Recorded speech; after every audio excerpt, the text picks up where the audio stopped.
ሰላም ጤና ይስጥልን የተወደዳችሁ የመሰረት ሚዲያ ቤተሰቦች በማስከተል የተለያዩ መረጃዎችን እናቀርባለን።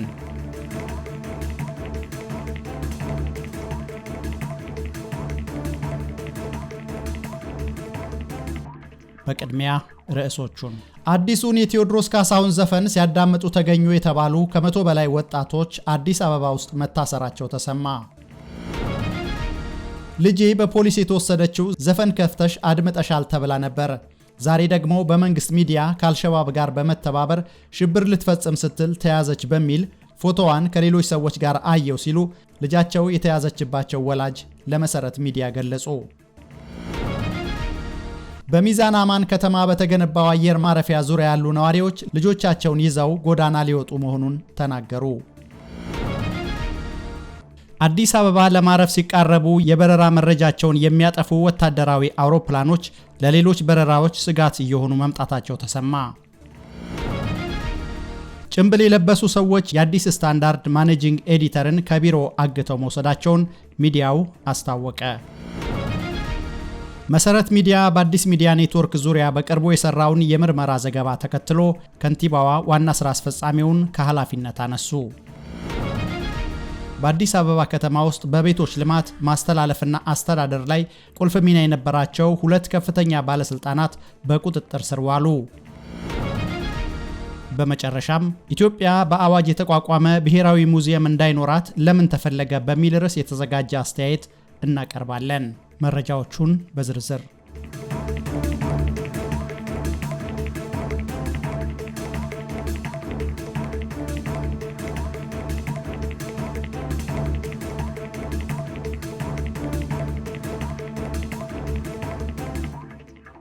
አዲሱን የቴዎድሮስ ካሳሁንን ዘፈን ሲያዳምጡ ተገኙ የተባሉ ከ100 በላይ ወጣቶች አዲስ አበባ ውስጥ መታሰራቸው ተሰማ። የድምፃዊ ቴዎድሮስ ካሳሁን ወይም ቴዲ አፍሮ ዘፈን መውጣቱን ተከትሎ ከሚያዝያ 8 ቀን 2018 ዓ.ም ምሽት ጀምሮ የመንግስት የጸጥታ አካላት ባደረጉት አሰሳ የፊታችን ግንቦት ወር የሚካሄደውን ምርጫ ለማስተጓጎል አዲሱን ዘፈን ወደ አመጽ መቀስቀሻ ተጠቅመውበታል በሚል በርካታ ወጣቶች መታሰራቸውን ሚዲያችን ሰምቷል። ስሜ ይጠቀስ ያሉ አንድ የመንግስት የመረጃ ምንጭ ለመሰረት ሚዲያ እንዳረጋገጡት ከአርብ ምሽት ጀምሮ የብሔራዊ መረጃና ደህንነት አገልግሎት፣ የአዲስ አበባ ፖሊስና የፌዴራል ፖሊስ የጸጥታ ግብረ ኃይል በመዲናዋ ሰፊ አሰሳ እያደረጉ ይገኛሉ። በከተማው ውስጥ በሚገኙ የፖሊስ ጣቢያዎች ምን ያህል ተጠርጣሪዎች እንዳሉ እርግጠኛ ባልሆንም በፌዴራል ወንጀል ምርመራ ቢሮ ስር ባለው የምርመራ ክፍል ውስጥ 80 ወጣቶች ታስረዋል ያሉት ምንጫችን በአዲስ አበባ ፖሊስ በተለምዶ 3ኛ ፖሊስ ጣቢያ ደግሞ 25 ወጣቶች በድምሩ 105 ተጠርጣሪዎች በቁጥጥር ስር ውለው ምርመራ እየተጣራ መሆኑንም አክለዋል። አብዛኞቹ በቅርቡ እንደሚለቀቁ ተስፋ አለኝ ያሉት አንድ የምርመራ ቡድኑ አባል ደግሞ ዘፈኑን ለአመጽ መቀስቀሻ ለማዋል መሞከራቸው እንጂ መንግስት ከዘፈኑ ጋር ችግር የለበትም ብለው ለሚዲያችን ገልጸዋል። በቁጥጥር ስር የዋሉት አብዛኞቹ ታዳጊዎችና ወጣቶች ናቸው ያሉት ጠቋሚያችን በዘፈን ስም ለአመጽ ተነስ እያሉ መቀስቀስ ወንጀል መሆኑን ገና ያልተረዱ ልጆች የፈጸሙት ድርጊት ነው ብለዋል። አርብ ዕለት በአዲስ አበባና በሸገር ከተማ በርካታ ወጣቶች እንደታፈሱ መረጃዎች ለሚዲያችን ደርሰዋል። ከቴዲ አፍሮ ሙዚቃ ጋር በተያያዘ የህዝብ አመጽ እንዳይነሳ በመፍራት ነው የወሰዷቸው።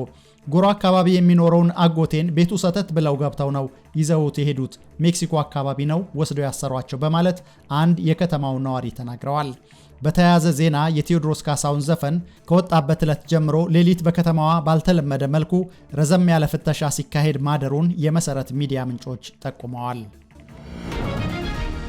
ልጄ በፖሊስ የተወሰደችው ዘፈን ከፍተሽ አድምጠሻል ተብላ ነበር። ዛሬ ደግሞ በመንግስት ሚዲያ ከአልሸባብ ጋር በመተባበር ሽብር ልትፈጽም ስትል ተያዘች በሚል ፎቶዋን ከሌሎች ሰዎች ጋር አየው ሲሉ በፖሊስ ቁጥጥር ስር የዋለች ወጣት ወላጅ አባት ተናገሩ። ልጃቸው አዲሱን የቴዎድሮስ ካሳሁን ወይም ቴዲ አፍሮ ሙዚቃ መኖሪያ ግቢዋ ውስጥ ከጓደኞቿ ጋር ከፍ አድርጋ ስታዳምጥ እንደነበር የገለጹ አንድ የታሳሪ ወላጅ አባት የጸጥታ ኃይሎች የመኖሪያ ቤታቸውን ሰብረው በመግባት ከነጓደኞቿ ይዘዋት እንደሄዱ ለመሰረት ሚዲያ ተናግረዋል። ለልጃቸው ደህንነት ሲሉ ስማቸውን ከመግለጽ የተቆጠቡት ወላጅ አባት ለምን ይዘዋቸው እንደሚሄዱ የጸጥታ ኃይሎችን ብንጠይቃቸውም ለጥያቄ ፈልገናቸው ነው ይመለሳሉ ብለው ይዘዋቸው ከሄዱ በኋላ በዘፈን ሰበብ ምርጫውን ለማደናቀፍ አመጽ እየቀሰቀሳችሁ ነው የሚል ጥያቄ እንደቀረበላቸው ዛሬ ፌዴራል ፖሊስ ልጠይቃት ሄጄ ነገረችኝ ብለዋል። ወደ ቤቴ ስገባ ደግሞ በመንግስት ሚዲያ ከአልሸባብና ከአይኤስ ጋር በመተባበር በአዲስ አበባ ሽብር ለመፍጠር ሲንቀሳቀሱ ደረስኩባቸው የሚል መግለጫ ላይ የልጄን ፎቶ አየው ሲሉ የታሳሪዋ ወላጅ አባት ጨምረው ተናግረዋል። የጓደኞቿን ፎቶ ደግሞ የጦር መሳሪያ ሲያዘዋውሩ ተያዙ ከሚባሉ ሰዎች ጋር አየዋቸው ሲሉም የታዘቡትን ነግረውናል። ልጄ የ12ኛ ክፍል ተማሪ ናት። ከትምህርት ቤት ውጪ የትም ወጥታ አድራ አታውቅም። ከተጠቀሰው አካል ጋር ልትተባበር ቀርቶ ጎረቤቶቿን እንኳን በውል አታውቅም። የተባለው ዘፈን ተከልክሎም ከሆነ በዚሁ ትጠየቅ እንጂ እንዴት ገና ታዳጊ ብላቴናን ከሽብር ጋር ያገናኙብኛል ሲሉ አምርረው ይወቅሳሉ። ከእንግዲህ በኋላ በሰላም ብትለቀቅ እንኳን ስሟና ፎቶዋ ሽብር ለመፈጸም ተያዘች በሚል በሚዲያ ስለተለቀቀ እንዴት ብላ ነው ትምህርቷንስ የምትቀጥለው ሲሉ መልሰው ይጠይቃሉ። በተመሳሳይ በአዲስ አበባ ፖሊስ ኮሚሽን በተለምዶ 3ኛ ፖሊስ ጣቢያና በፌዴራል ፖሊስ የወንጀል መከላከል ቢሮ ውስጥ ባሉ የእስረኛ ማረፊያ ጣቢያዎች የታሰሩ ልጆቻቸውን ለመጠየቅ በመቶዎች የሚቆጠሩ ሰዎች ተሰልፈው ታይተዋል። ብዙዎቹ ደግሞ ልጆቻቸው የታሰሩበት ጣቢያ ባለመታወቁ በየክፍለ ከተማው ፖሊስ መምሪያና ፖሊስ ጣቢያዎች እያለቀሱ ሲፈልጉ ውለዋል። አሁን ከመሸ የጸጥታ ግብረ ኃይሉ ሚያዝያ 9 2018 ዓ.ም ባደረኩት አሰሳ 138 ተጠርጣሪዎችን ያስኩ ማለቱን ተከትሎ በአንድ ቀን ይህን ያህል ከሽብር ጋር የተገናኘ ተጠርጣሪ አንድ ስፍራ ላይ ተሰብስበው የተገኙ አስመስሎታል ሲሉ አስተያየት ሰጪዎች ለሚዲያችን ጠቁመዋል። አክለውም መግለጫው አዲሱን የቴዎድሮስ ካሳሁን ሙዚቃ ሲያዳምጡ ታሰሩ የሚለውን የመሰረት ሚዲያ ዜና ለማስተባበል የታለመ ይመስላል ሲሉም አክለዋል። በሚዛን አማን ከተማ በተገነባው አየር ማረፊያ ዙሪያ ያሉ ነዋሪዎች ልጆቻቸውን ይዘው ጎዳና ሊወጡ መሆኑን ተናገሩ። በ2014 ዓ.ም በሚዛን አማን ከተማ ለአየር ማረፊያ ግንባታ የቦታ ከለላ ሲደረግ ንብረታቸው ከሚነሳባቸው መካከል የተቆጠሩ ነዋሪዎች እስካሁን ድረስ በቦታው ተጨማሪ ንብረት እንዳናፈራም ያለውንም እንዳናነሳ ተከልክለን ቆይተናል በማለት ለሚዲያችን ተናግረዋል። አንድ ስም አይጠቀስ ያሉ ነዋሪ በ2018 ዓ.ም ላይ ሆነን 2014 ዓ.ም በተገመተው የንብረት ግምት የካሳ ክፍያ እንክፈላችሁ ይሉናል። ይህ ግምት የብር ዋጋ ከመጋሸቡ በፊት የነበረ ነው ይላሉ። መሰረት ሚዲያ የተመለከታቸው የሰነድ ማስረጃዎች እንደሚያመለክቱት አንድ ቤት በግቢው ውስጥ ካለው አትክልት ጨምሮ ከ320 ሺህ እስከ 450 ሺህ ብር ተገምቷል። ሌላኛው ለሚዲያችን ቃላቸውን የሰጡ ነዋሪ እንደተናገሩት ከሆነ ከዚህም ያነሰ የካሳ ክፍያ የተገመተላቸው አሉ። በ250 ሺህ ብር ምን እናደርጋለን? በዚህ ኑሮ ውድነት እንኳን ቤት ልንሰራበት ቀርቶ የዓመት ኪራይ እንክፈል ብንል እንኳን አይበቃንም ብለዋል። በተደጋጋሚ ቅሬታ ያቀረቡት ነዋሪዎች ተለዋጭ መሬት በማካካሻነት እንደሚሰጣቸው ቃል ተገብቶላቸው ነበር። ይሁንና የአየር ማረፊያው ማኮብኮቢያና መቆጣጠሪያ ክፍል ግንባታ ሲሰራ ከፊሎቹ ተነስተው ካሳ የተሰጣቸው ሲሆን የተቀሩት ግን ካሳውም ምትክ ቦታውም ሳይሰጣቸው ባሉበት እንድትቆዩ የሚል ደብዳቤ ተሰጥቷቸው ቆይተዋል። አሁን ግን በድንገት የካሳ ክፍያው ተሰጥቶ ባልተጠናቀቀበትና ምትክ መሬት የተባለው የቆሻሻ ማጠራቀሚያ የነበረ ስፍራ ቆሻሻው ሳይነሳ ጫካውም ሳይመነጠር በዚህ 7 ቀን ንብረታችሁን አንስታችሁ ወደ አዲሱ ቦታ ሂዱ ተብለናል ይላሉ ነዋሪዎች። ማስታወቂያ ተለጥፎ ነው ያየነው። አየር ማረፊያው ተመርቆ ስራ ሊጀምር ነው። በዚህ 7 ቀን ውስጥ ልቀቁ ተብለናል ሲሉ ለመሰረት ሚዲያ ተናግረዋል። ሌላኛው ነዋሪ ሚዛን አማን የቤት ኪራይ አናገኝም፣ ብናገኝም ውድ ነው።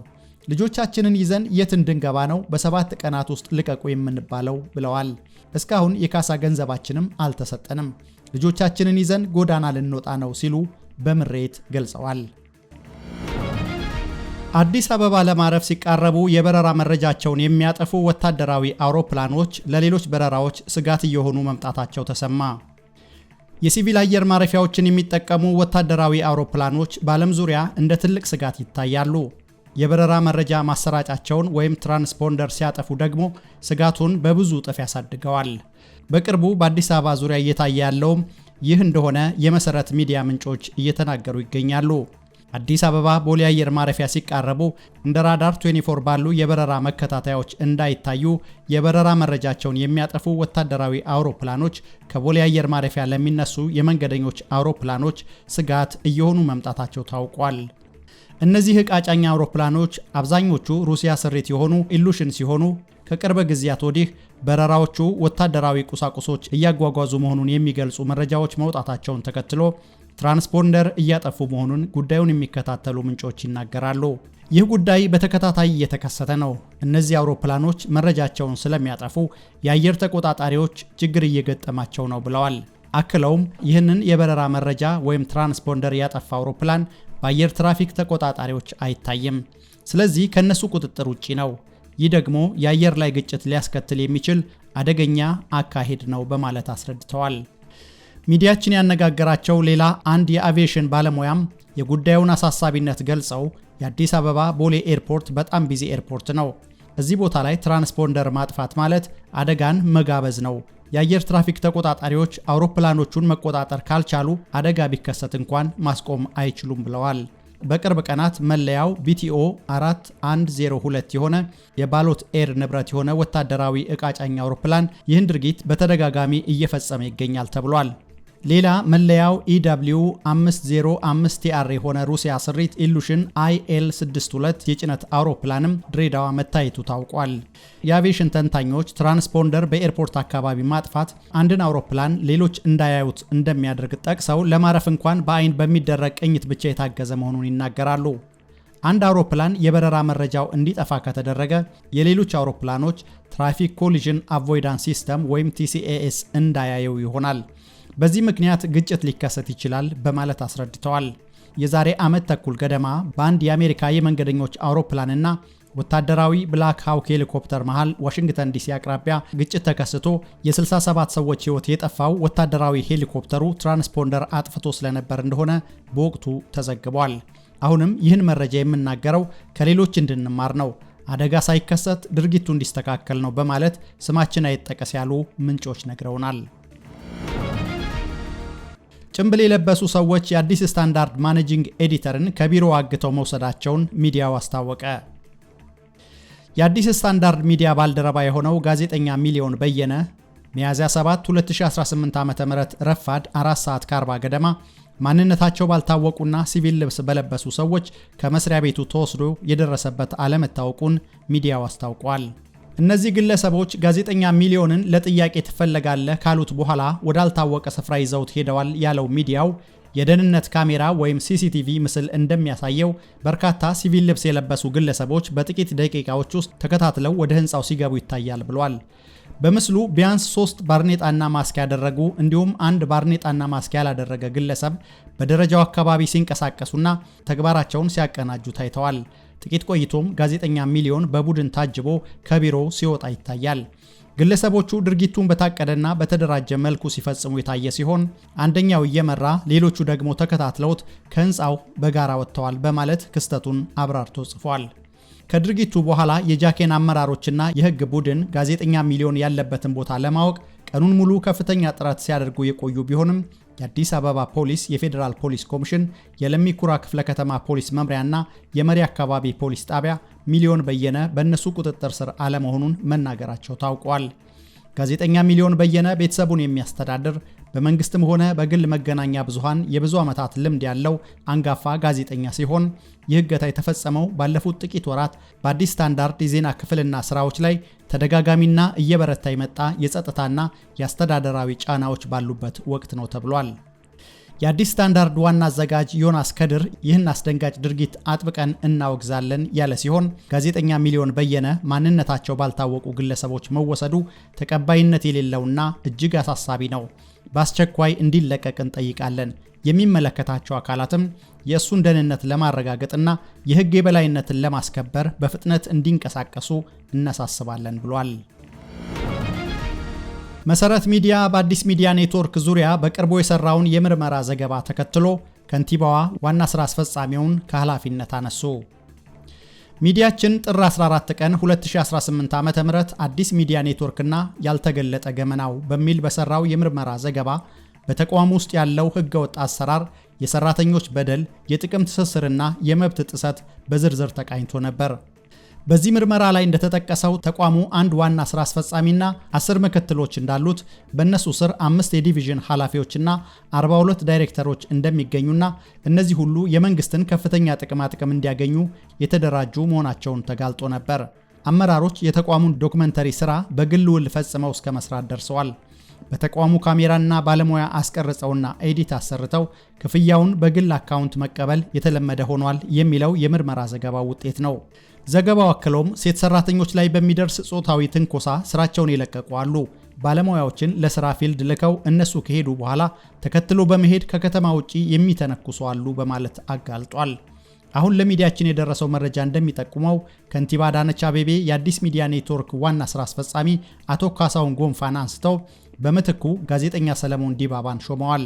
የአቶ ካሳሁን መነሳት በተቋም ውስጥ ያለው ብልሹ አሰራር በመሰረት ሚዲያ ከወጣው መረጃ ጋር የተያያዘ መሆኑን የጠቆሙት ምንጮች ዜናው ከወጣ በኋላ ምርመራ ሲደረግ እንደነበር ተናግረዋል።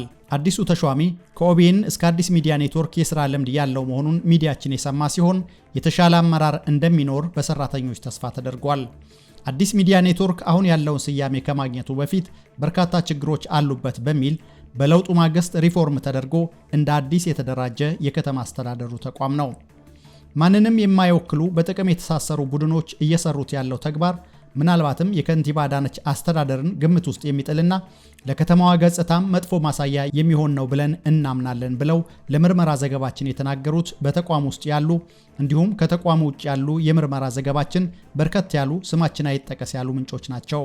ችግሮች ከዛሬ ነገ ይስተካከላሉ በሚል ተስፋ በተለይ በዋና ስራ አስፈጻሚው ላይ በነበረን ተስፋ መረጃዎች እንዲደርሱትና የማስተካከያ እርምጃ እንዲወስድ ቢደረግም ራሱም የችግሩ ጠንሳሽና ጠማቂ ሆኖ ቀርቷል የሚሉት ሰራተኞች በቡድንተኝነት ስሜት ተቋሙ ቀደም ሲል የነበረው ተቋማዊ አደረጃጀት በሪፎርም ሰበብ በአዲስ እንዲተካ ከተደረገ በኋላ በአዲስ መልክ በተፈጠሩ የሥራ መደቦች ላይ ሙሉ በሙሉ የአንድ ትውውቅና ውክልና ያላቸው አካላት እንዲሰገሰጉበት ተደርጓል ይላሉ።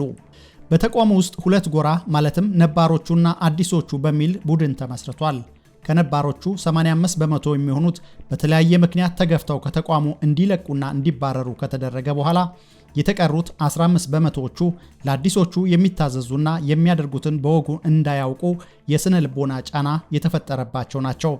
እነዚህ ባለሙያዎች ቢናገሩ ጆሮ የማይሰጣቸው ከመሆናቸው አልፈው በተቋሙ ውስጥ ቢኖሩ የማይጠቅሙ ቢሄዱም የማይጎዱ ጥቅም የሌለው ሰው ስሜት እንዲሰማቸው ተደርገው ቆይተዋል በማለት በተቋሙ ውስጥ ያለውን ሁኔታ ያስረዳሉ። ሚዲያችን እንደተመለከተው በሲቪል ሰርቪስ መመሪያ መሰረት መስተናገድ እየተገባ መመሪያ ተጥሶ ተቋሙ አንድ ስራ አስፈጻሚና 10 ምክትሎች አሉት። ይህም የሆነበት ምክንያት ለእያንዳንዱ በህዝብ ሀብትና ንብረት የተገነባ 40/60 የቤት ተጠቃሚ እንዲሆኑ እንጂ ስራው እነዚህን ሁሉ ምክትል ዋና ስራ አስፈጻሚዎች መሸከም የሚገባው ሆኖ አይደለም። በእነሱ ስር 5 የዲቪዥን ኃላፊዎችና 42 ዳይሬክተሮች አሉ በማለት አንድ የመንግስት የመረጃ ምንጭ አረጋግጠዋል። በተጨማሪም በኢትዮጵያ ቴሌቪዥን ወይም ኢቢሲ የአፋን ኦሮሞ ክፍል ኃላፊ በነበረበት ወቅት ከአንድ የማዕድን ውሃ ኩባንያ የ500 ሺህ ብር ጉቦ ሲቀበል እጅ ከፍንጅ ተይዞ በማስረጃ የተረጋገጠበትን ሰው እንደገና ወደ አዲስ ሚዲያ ኔትወርክ በተመሳሳይ የሚዲያ ኃላፊነት መደብ እንዲመደብ መደረጉን ሚዲያችን አረጋግጧል። በአዲስ አበባ ከተማ ውስጥ በቤቶች ልማት ማስተላለፍና አስተዳደር ላይ ቁልፍ ሚና የነበራቸው 2 ከፍተኛ ባለስልጣናት በቁጥጥር ስር ዋሉ። በአዲስ አበባ ከተማ የቤቶች ልማት ኮርፖሬሽን የቤት ማስተላለፍ ዘርፍ ምክትል ዋና ዳይሬክተር በመሆን ሲያገለግሉ የቆዩት ኢንጂነር ቶማስ ደበሌ የአዲስ አበባ ቤቶች ልማት ኮርፖሬሽን ዋና ዳይሬክተር ሆነው ከተሾሙ 1 ዓመት አልሞላቸውም። መሰረት ሚዲያ የደረሰው መረጃ እንደሚያሳየው ኢንጂነር ቶማስ በኮርፖሬሽን ውስጥ ተሰራ በተባለ ቴክኖሎጂ የማበልጸግና የሲስተም ዝርጋታ ህገወጥ አሰራር ምክንያት በወንጀል ተጠርጥረው በቁጥጥር ስር ውለዋል። የሚዲያችን የመንግስት የመረጃ ምንጮች እንደጠቆሙን ባለስልጣኑ ግልጽ ባልሆነ መንገድ በርካታ ሚሊዮን ብር የመንግስት ሀብትን በማውጣታቸው ከሌሎች ባለሙያዎች ጋር በቁጥጥር ስር ውለዋል። ኢንጂነር ቶማስ የፍርድ ቤት የጊዜ ቀጠሮ ተጠይቆባቸው እየተመላለሱ እንደሆነ ታውቋል። በተያያዘ በትላንትናው ዕለት የቀድሞ የአዲስ አበባ ከተማ የግንባታ ፈቃድ ባለስልጣን የነበሩት አሁን ላይ የአዲስ አበባ ቤቶች ልማት አስተዳደር ቢሮ ኃላፊ አማካሪ የሆኑት ኢንጂነር አውራሪስ ከበደ በቁጥጥር ስር መዋላቸውም ታውቋል። ኢንጂነር ቶማስ እና የአይቲ ባለሙያዎች በቁጥጥር ስር ከዋሉ 1 ሳምንት ያለፋቸው ሲሆን በተለምዶ ማዕከላዊ ወደሚባለው እስር ቤት ተወስደዋል። ኢንጂነር አውራሪስ ደግሞ ሐሙስ ሚያዝያ 1 2018 ዓ.ም ሲቪል በለበሱ ፖሊሶች ከቢሮአቸው ተወስደዋል። የኢንጂነር ቶማስ የቅርብ ጓደኛ የሆኑት ኢንጂነር አውራሪስ መታሰራቸውን ተከትሎ በርካታ የከተማ አስተዳደሩ አመራሮች ቀጣይ ታሳሪ መሆናቸውን በመስጋት ቢሮ እየገቡ እንዳልሆኑ የደረሰን መረጃ ያሳያል። ቢሮአቸውን ትተው እየጠፉ ያሉ ብዙ ናቸው። ያሉትም ድንጋጤ ውስጥ ናቸው።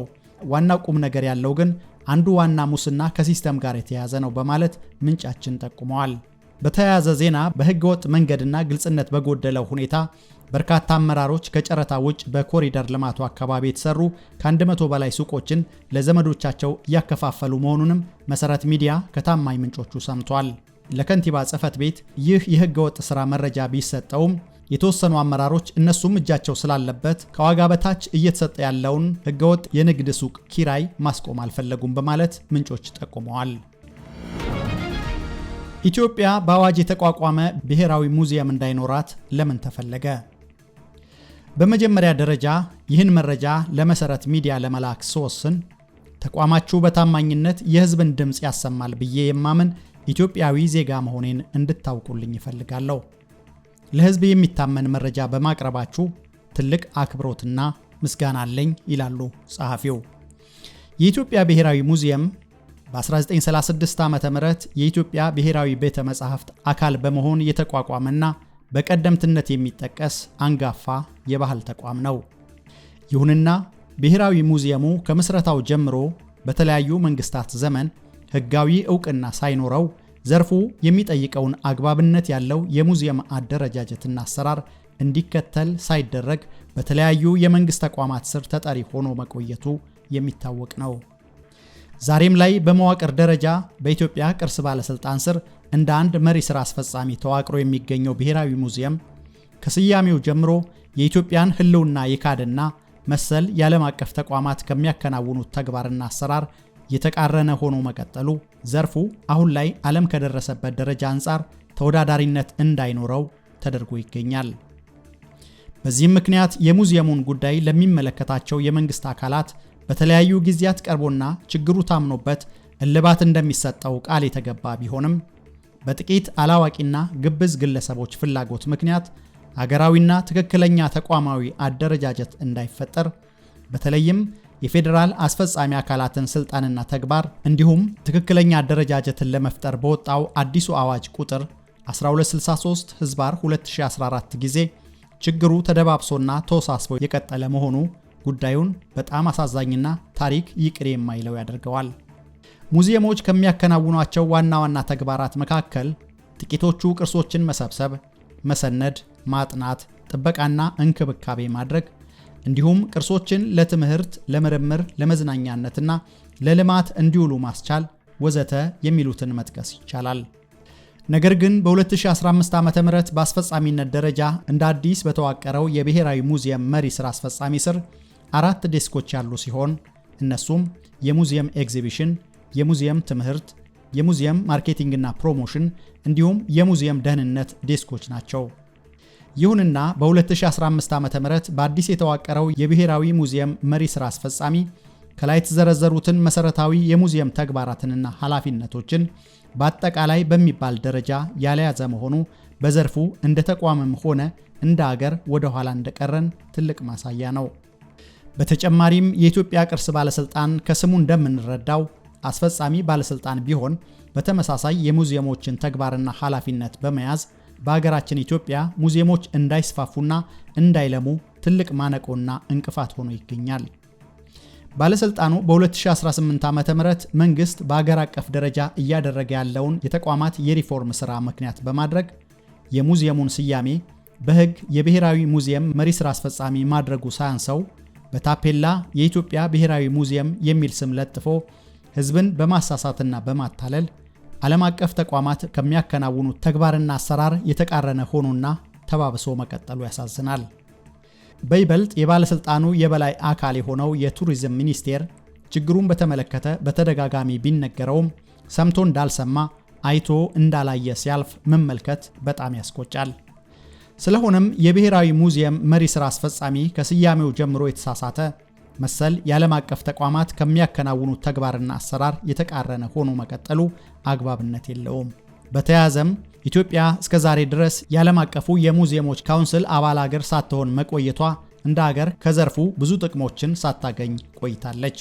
በመሆኑም ለባህልና ታሪክ ጥበቃ፣ ለዓለም አቀፍ ትብብር እንዲሁም ለሙያ እድገትና ልማት የሙዚየሞች አስተዳደርና አደረጃጀት የጎላ ሚና ስለሚጫወት ጉዳዩን ለሚመለከተው የመንግስት አካልና እንዲሁም ህዝብ እንዲያውቀው ፍተሻ እንድታደርጉ መልእክት እያስተላለፍኩ በህግ ዕውቅና ያልሰጠነውን ተቋም ባለስልጣኑ ህዝብንና መንግስትን በታፔላ ያታለለበትን ምስል አያይዤ አቅርቤያለሁ።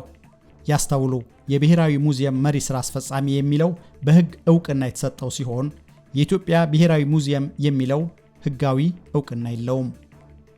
መሰረት ሚዲያ ላይ የሚቀርቡ አስተያየቶች በሙሉ የጸሐፊዎቹ እንጂ የሚዲያው አቋም እንዳልሆኑ ልናስታውስ እንወዳለን። የተወደዳችሁ የመሰረት ሚዲያ ቤተሰቦች ለዛሬ የተዘጋጁላችሁ መረጃዎች እነዚህ ነበሩ። በየዕለቱ ሰብስታክ ላይ የሚለቀቁ መረጃዎችን በፍጥነትና በቅድሚያ ለማግኘት የፕሪሚየም አባል እንድትሆኑ እንጋብዛለን። መረጃዎቹን ያቀረብኩላችሁ ሳሙኤል አሰፋ፣ የምስልና ድምፅ አርቶት ስራዎችን በማቀናበር ኢዩኤል ስቡህ አብረናችሁ ቆይተናል። ሰላም።